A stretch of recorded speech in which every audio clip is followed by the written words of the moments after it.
బెంగాల్ తొలి విడత ఎన్నికలలో 152 స్థానాలకి 92.72% ఓటింగ్ నమోదయ్యింది. తమిళనాడులో నిన్న సాయంత్రం 7 గంటలకి దాదాపు కూడా ఓటింగ్ ప్రక్రియ పూర్తయిన తర్వాత 85.14% ఓటింగ్ నమోదయ్యింది. ఓటర్లకు సెల్యూట్ చేస్తున్నాము. ఇంత భారీ మొత్తంలో ఓటర్లు ఓటింగ్లో పాల్గొన్నందుకు వాళ్ళకి సెల్యూట్ చేస్తున్నాము అంటూ ఎన్నికల ప్రధాన అధికారి జ్ఞానేష్ కుమార్ గారు నిన్న మీడియా ముఖంగా వాళ్ళకి అభినందనలు తెలుపడం జరిగింది ప్రతి ఓటర్కి. ఇక్కడ ప్రతి ఒక్కరూ కూడా గమనించాల్సిన విషయం ఏంటంటే, నిన్న జరిగిన ఎన్నికలపై ఖచ్చితమైన ఓటింగ్ పర్సంటేజ్ ప్రకటించారు ఎన్నికల కమిషన్. 2024లో ఆంధ్రప్రదేశ్ రాష్ట్రంలో జరిగిన ఎన్నికల ఓటింగ్పై ఇంత ఖచ్చితమైన ప్రకటన అప్పుడు ఎందుకు రాలేదు?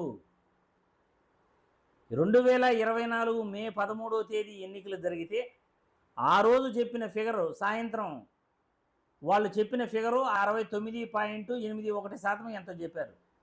మళ్ళీ 82%గా మళ్ళీ ప్రకటించడం జరిగింది. ఎన్నికల డేటా ఆన్లైన్లో ఫామ్ 20 డేటాను 108 రోజుల తర్వాత పెట్టారు. ఈవీఎం ప్యాడ్ల స్లిప్పులను అప్పటికప్పుడే కాల్ చేయడం జరిగింది.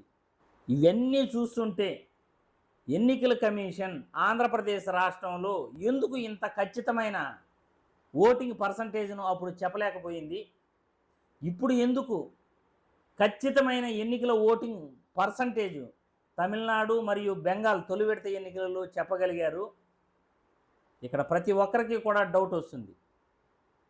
ఆంధ్రప్రదేశ్ రాష్ట్రంలో అర్ధరాత్రి ఓటింగ్ జరిగింది అని పరకాల ప్రభాకర్ గారు ఎన్నికల డేటా ఆధారంగా ఆయన మీడియా ముఖంగా గత నెల రోజుల క్రితం మాట్లాడటం జరిగింది. రాత్రి 8 గంటల నుండి రాత్రి 11 గంటల వరకు దాదాపు 17,80,000 ఓట్లు నమోదైతే, రాత్రి 11 గంటల తర్వాత అర్ధరాత్రి 2 గంటల లోపల 36,80,000 ఓట్లు నమోదయ్యాయి. అంటే దాదాపు 53 లక్షల ఓట్లు అధికంగా అర్ధరాత్రి వేసుకున్నారా, లేకపోతే వేసారా, ఎవరేసారో ఎవరికీ తెలియదు. సాయంత్రం 5 గంటలకి ఎన్నికలు ముగుస్తాయి. క్యూ లైన్లో ఉన్న అభ్యర్థులు ఓటు వేసినా కానీ మరొక గంట ఎక్స్టెన్షన్ చేయొచ్చు. ఎంతమంది క్యూ లైన్లో ఉన్నా మరొక గంట, లేకపోతే మ్యాక్సిమం అంటే 2 గంటలు పడుతుంది. అంటే 7 గంటలకి ఖచ్చితంగా ఎన్నికలు ముగియాలి. తమిళనాడులో కూడా నిన్న 7 గంటలకి ఎన్నికలు ముగిసిపోయాయి. బెంగాల్లో కూడా ఇదే విధంగా ఎన్నికలు ముగిశాయి. ఖచ్చితమైన ఓటింగ్ పర్సంటేజ్ కూడా అప్పటికప్పుడే ప్రకటించేశారు.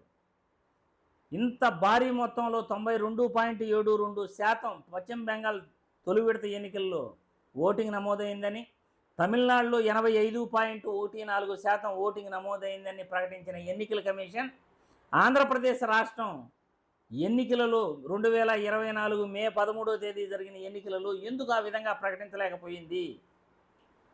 ఎన్నికల కమిషన్ సమాధానం చెప్పాలి ప్రజలకి. అర్ధరాత్రి ఓటింగ్ నమోదు ఎలా జరిగింది?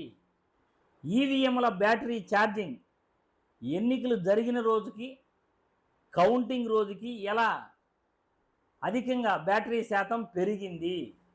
డౌట్ వచ్చిన అభ్యర్థులు మాకు డౌట్లు నివృత్తి చేయమంటే ఎందుకు నివృత్తి చేయలేకపోయింది? ఈవీఎం పార్టుల్లోని స్లిప్పులు ఎందుకు లెక్కించి డౌట్ వచ్చిన అభ్యర్థులకి క్లారిఫై చేయలేకపోయారు? ఫామ్ 20 డేటా ఎందుకు 108 రోజుల తర్వాత ఆన్లైన్లో పెట్టాల్సి వచ్చింది? ఆంధ్రప్రదేశ్ ఎన్నికల డేటా ఎందుకు ఆన్లైన్లో కనబడట్లేదు ఓటర్లకి? ఎప్పుడు ప్రయత్నించినా ఆ డేటా ఆంధ్రప్రదేశ్ కనపడదు, మధ్యప్రదేశ్ కనపడదు, రాజస్థాన్ కనపడదు, ఒడిశా కూడా కనపడదు. ఒక 5 రాష్ట్రాల ఎన్నికల డేటా ఎప్పుడు ప్రయత్నించినా ఈ డేటా అయితే కనపడట్లే. అంటే ఎన్నికల కమిషన్ ఒక్కొక్క రాష్ట్రంలో ఒక్కొక్క విధంగా ఎన్నికలు నిర్వహిస్తుందా? ఎన్నికల కమిషన్ కేంద్ర ప్రభుత్వానికి ఎన్నికల కమిషన్కు మధ్య సమన్వయం కుదిరిందా? ప్రజలందరికీ వచ్చే డౌట్లు ఇవి. రాజకీయ పార్టీలతో ఎన్నికల కమిషన్ చేతులు కలిపిందా? ఒక నిమిషానికి 6 మంది ఎలా ఓట్లు వేయగలుగుతారు ఆంధ్రప్రదేశ్ రాష్ట్రంలో? ఇవన్నీ కూడా ఎన్నికల కమిషన్ ఆంధ్రప్రదేశ్ రాష్ట్రంలో జరిగిన ఎన్నికలపై డౌట్లు నివృత్తి చేయాలి ప్రజలకందరికీ కూడా, ఓటర్లందరికీ కూడా.